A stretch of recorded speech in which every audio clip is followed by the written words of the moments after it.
Okay, good morning, students. Today we are discussing about the mechatronics. Okay, what is mechatronics? Okay, here the mechatronics, the name, what the mechatronics, the name is called. Here, it is a synergistic combination of mechanical engineering and electronics engineering. It is basically it is called as MECA. MECA, it is nothing but the mechanism, and tronics nothing but electronics. So it is called as mechatronics. The word mechatronics was first coined by Mr. Tetsuro Moriya, senior engineer of Japanese company Yaskawa in 1969. Then see the mechatronic system. What are the things are included in that mechatronic system? Here see the mechatronics. Here the control system is control system, the control electronics, and the electronic system. Here the major thing is control system, the electronic system, then mechanical system, then computer. Then interrelated with the digital control system, then control electronics, electromechanics, then mechanical CAD. So these are all the things. The applications of mechatronics is automotive, aerospace, medical, extrography, the defense system, consumer products, manufacturing, materials processing. These are all the things will be the application of industries.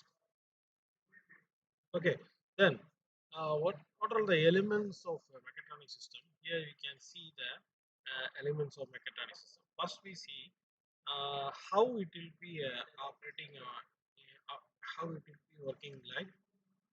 So here, first we see the input signal conditions and interfacing things. Then we see the mechanical system is it is in that column area. So see the mechanical system, a system model, then dynamic response. Here the actuators are solenoid, voice coil, DC motors, stepper motors, servo motors, then hydraulic. These are all the things are called in the actuators. See, it is the thing. It will be in that mechanical system. Okay, in everything will be in that mechanical system. This is called as actuators. From the actuators, it will be sensing. Okay, what the see example. If you take the DC motor, so we have to know the RPM of the DC motor. So then we have to sense the RPM of the motor with the help of the sensors. So here the next one is immediately we see the sensors. Here the what n number of sensors available. Here switches, potentiometer, photoelectric, then digital encoders, strain gauge, thermocouple, then accelerometer, lens. These are all the varieties of sensors available. Okay, so after the actuators, it will be sensed by the sensors, then it will be sent into the input signal conditioning and interfacing. Here the signals will be getting from the sensor, so it will given to the input signal condition and interfacing. Here it will condition the signals, then it will send it to the digital control architectures. Here in that architecture, here we have logic circuits, microcontroller, SPC, PLC. Okay, sequence timing. So see that the logic circuit, sequence timing, logic and arithmetic, control algorithm, communication. These are all things will be here. So after that, the digital after the getting to the digital control architecture, we can get the output signal condition and interfacing. Here, the digital signal will be converted to the analog signal, D by D or D by A. It is nothing but digital to analog, digital to digital. So amplifiers, then PWM, power trainers, then power op amp. So these are the things will be the output signal conditioning and the interface. So finally, we can see the output in the graphic display. Here it is called as LED display. Now here available is the LED screen, then LCD, older is LCD, digital display in CRT. These are the things. So one example I will tell you. We can see the thing is how it will be working on that work in that vehicle. So the speedometer nowadays the speedometer is a digital speedometer we can see here. So in that vehicle itself we can see the mechatronics. So it is getting actually the sensor will be mounted in that wheel. So it will sense the rotation and it will due to the digital value of the vehicle sensor. Okay, vehicle speedometer. So we can see the easily we can see the speed of the vehicle. Okay, why mechatronics? Why it is required? So advantages and limitation of mechanical system. Uh, advantages is it is the mandatory of the mechanical system, and without electronics we cannot do anything here because the thing will be actually a previous example I will tell you from the vehicle. Actually the odometer will be there.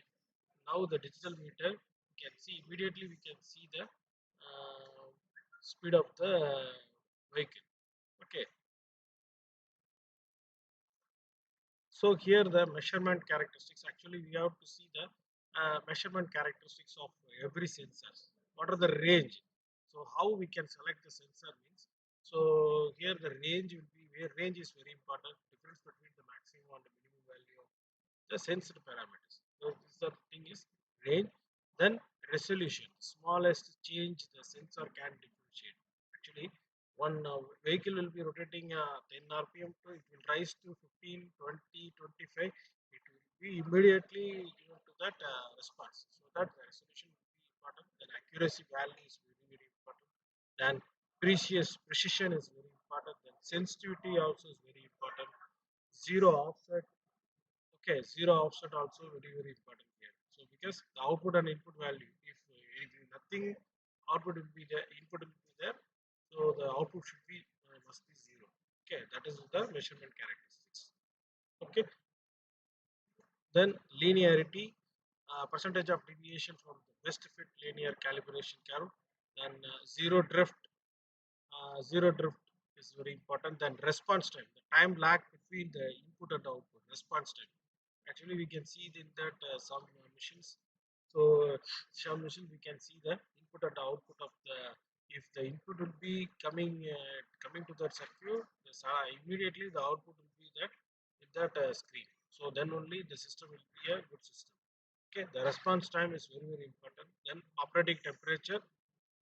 Okay, the range in which the sensor performs as specified. The deadband, the range of input for which there is no output.